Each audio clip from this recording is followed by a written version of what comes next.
सखू, अगं ए सखू, जरा पाणी आण बाळा मला. सखू अगं बाळा पाणी आण. अहो म्हटलं तुमची लाडकी लेक घरात नाहीये तेव्हा हे घ्या पाणी. अगं घरात नाहीये म्हणजे गेली असेल देवळात. दुसरीकडे कुठे जाणार ती? अहो आपली सखू हा? तुमच्या शब्दात सांगायचं म्हणजे तुमचं बाळ आता बाळ राहिलेलं नाहीये, ती आता लग्नाला आलीये. तेव्हा जरा मनावर घ्या बर का. मी काय म्हणते, यंदाच्या वर्षी तिचं लग्न पार पडलंच पाहिजे. अहो फार मोठ्या जबाबदारीतनं तुम्ही सुटाल आणि मीही सुटेन. काहीही झालं तरी मुलगी म्हणजे परक्याचं धन आहे. अगं हो हो, अगं मला जरा श्वास तरी घेऊ देशील? आणि एवढे काय तू तिच्या लग्नाच्या विषयात हात धुवून माझ्या मागे लागलेस, काही कळत नाही. खरं सांगू, हे तिचं खेळण्या बागडण्याचं वय आहे.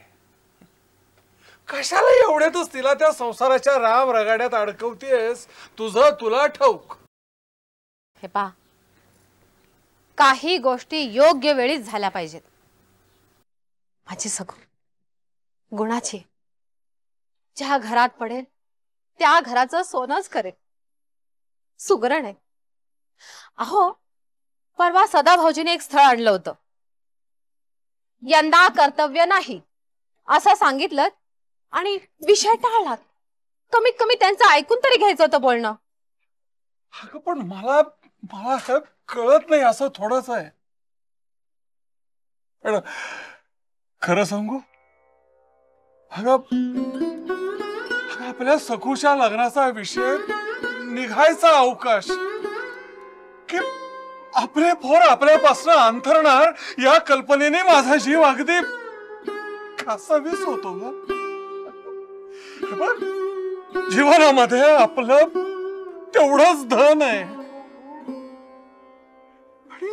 ती ठेव सुद्धा आपल्यापासून कायमची दूर जाणार या नुसत्या कल्पनेने सुद्धा. एवढं मनाला लावून देऊ नका. सगू माझी मुलगी नाही का? माझ्या पोटचा गोळा 9 महिने उदरात वाढवला. मला काही वाटत नसेल का? पण काय करणार, वर्षानुवर्ष ज्या चालीरीती चालत आल्या त्या आपण बदलू नाही शकत. तुम्हाला खरं सांगू, हल्ली रात्र रात्र मला झोप लागत नाही.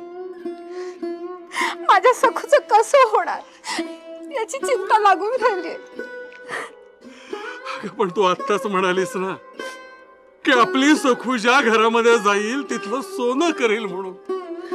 मग हे काय बरं असं? तसं नाही हो. आपली सखू लाडात वाढली, तिला आपण काही कमी पडू दिलं नाही. बाहेरच्या सारखंच तिला सासर मिळावं अशी मी देवाला सारखी प्रार्थना करत असते. आपण तिचं वाईट थोडंच करणार आहोत. योग्य घरंदाज स्थळ पाहूनच आपण निर्णय करणार आहोत. आणि एक सांगू का तुला, आपली सखू एवढ्या गुणाची आहे की तिच्या प्रेमळपणाने आणि चांगल्या वर्तनाने ती दगडाला सुद्धा पाझर फोडेल बघ. मला की नाही तुझ्याशी एका महत्वाच्या विषयावर बोलायचं. बोला ना बाबा. तुला आपले सदा काका ठाऊक आहेत? हो, ते परवा आपल्याकडे आलेले तेच ना? तेच. त्यांनी ना तुझ्यासाठी एक छानस स्थळ आणलंय बघ. हे काय बाबा, जा. मला मुळीच लग्न करायचं नाही. मला माझ्या बाबांना सोडून कुठेही जायचं नाहीये. मला तरी कुठं वाटतंय माझं पोर माझ्यापासून दूर जावं म्हणून. पण सखू सखू बेटा, अगं तुझ्या जीवनामध्ये आता नवीन पर्व सुरू होतंय. नवीन पर्व. तू आता समजदार झालीस. तुझं बरं वाईट तुला आता कळायला लागलंय. हे बघ, सदा भाऊजींच्याकडनं निरोप आलाय. मुलाकडची मंडळी पाहायला यायचं म्हणताय. त्यांना हो नाही काहीतरी कळवायला हवं का नको? तुम्ही असं करा, तुम्ही सदा भाऊजींच्याकडे जा, स्थळाची संपूर्ण चौकशी करा आणि योग्य वाटलं तर लगोलग निरोप धाडा. हो, पण अगं सखूचं मन, तिची तयारी काही कळायला नको का मला? हं? मग काय सखू बाळा? आई, बाबा, तुमच्या शब्दाबाहेर मी नाही. सखू, तुम्ही कराल ते माझ्या दृष्टीने योग्यच असेल. मग मी आता असं करतो, तुम्ही म्हणताय तसा सदाकडे जाऊनच येतो. बघतो तो काय म्हणतोय आणि लगेच तो मला निरोप करतो. आई,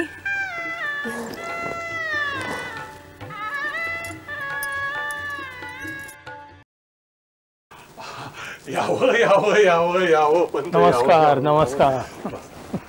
यावं वहिनी. नमस्कार नमस्कार. या गुरुजी, या या या. बसा बसा ना गुरुजी. प्रवासात काही फारसा त्रास नाही ना झाला? छे हो, त्रास कसला आलाय त्यात? आता चांगली सून शोधायची म्हणजे जाणे येणं आलंच. आणि हे काय आमचं पहिलं स्थळ नाही बरं का. बऱ्याच मुली सांगून आल्यात माझ्या मुलाला, पण मलाच पटत नाही. माझा आपला शोध चालूच आहे. हे आपली काही हरकत नसेल तर मी माझ्या मुलीला बोलवू ना? बोलवा ना तिला. ऐकलत का? मुलीला घेऊन या. बैस बा बैस. थांब मुली, जा पाय धुवून ये. आणि हो, तशीच ओले त्यांनी ये. अगो बाई, काय बहिरी बिरी आहे की काय? आणि मी काय बोलते ते ऐकू येत नाही वाटतं? नाही तसं नाही, आलेच मी. नशीब मुलीला बोलता तरी येत आहे. वाटलं ऐकू कमी येत आहे, तशीच मुकी बिकी आहे की काय? अहो काय चाललंय तुमचं? गप्प बसा बघू, तुम्हाला काय कळतंय? आणि तुम्ही मध्ये मध्ये बोलू नका. उत्तम, अतिउत्तम. पादलक्षण उत्तम आहेत. पोरीच्या पायात लक्ष्मी आहे बरं. बरं बरं, नाहीतर काय. हल्ली गोरी गोमटी मुलगी दाखवतात आणि नंतर पायात व्यंग निघायचं. आणि त्यात भरीच भर म्हणजे सपाट पायाची निघाली. माझ्या मुलाच्या आयुष्याचं तर मातेर व्हायचं. तुम्ही जरा तुमची जीभ आवरा पाहू. उगाच काय अभद्र बोलता. बाळ बैस. तुझं नाव सांग बघू. सखू. छी, काय दरिद्री नाव आहे म्हणे सखू. आमच्या वेळी नव्हती बाई अशी नावं. काय छान नावं असायची मुलींची. लक्ष्मी, पार्वती, सरस्वती. पण आई तुझं नाव सुद्धा बाबा तर तुला. गपरे मेल्या, माझी चेष्टा करतोयस काय ग मुली? घरकामातलं काही माहिती आहे का नाही? का नुसती गोरी गोमटीन कपाळ करंटी? हो, येतं ना. अहो, माझी पोर कामात खूप हुशार आहे. निवडणं, टिपणं, स्वयंपाक पाणी सगळ्यात अगदी तरबेज आहे. कामात कधी कसूर होऊ द्यायची नाही. हो, तुम्ही मध्ये मध्ये बोलू नका. हो, तुम्हाला विचारलंय का? तुमची मुलगी मुकी बिकी नाही ना? का बोबडी आहे म्हणून ही सारवा साराव चालली आहे? नाही हो, माझी मुलगी अशी नाहीये. आपल्याला तर मुलगी पसंत आहे बुवा. काय रे, तुला आहे ना पसंत? बाबा तुम्हाला काय योग्य वाटेल ते.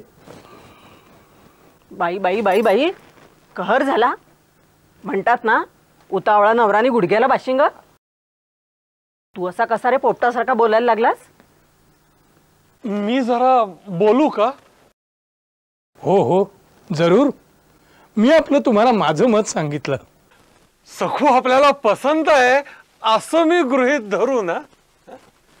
म्हणजे विवाहाचा मुहूर्त मग केव्हाचा काढायचा ते आपल्याकडनं मला कळलं म्हणजे झालं. हो, पण आधी तुमच्या मुलीला विचारा.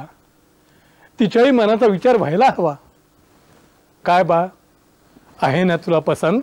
अहो, पण मुलगी पसंत पडली म्हणजे लग्न ठरलं असं समजू नका बरं का. अहो, अजून देण्या घेण्याचं तर काही बोलतच नाही तुम्ही. नाही, म्हणजे आमच्याकडे काही कमी नाहीये म्हटलं. 7 पिढ्या बसून खातील एवढा जमीन जुमला आहे आमच्याकडे. पण मुलाची सासूरवाडी आमच्या तोला मोलाची हवी. जावायचं स्वागत, त्याचं मानपान थाटानं व्हायला हवा. बरं का, आम्ही अगदी काही कमी पडू देणार नाही. लग्न अगदी थाटात करून देऊ. सखू माझी एकुलती एक मुलगी आहे,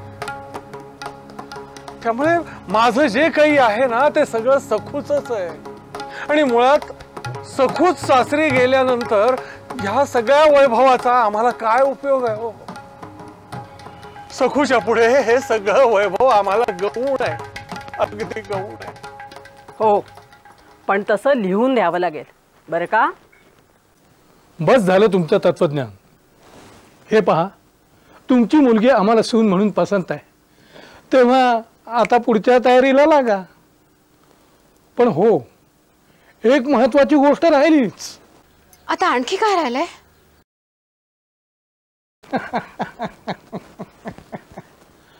अहो, तुमच्या जावयाचं तोंड तरी गोड कराल की नाही? हा, करतो तर. अहो अहो बघताय काय, जावयांना लाडू भरवा.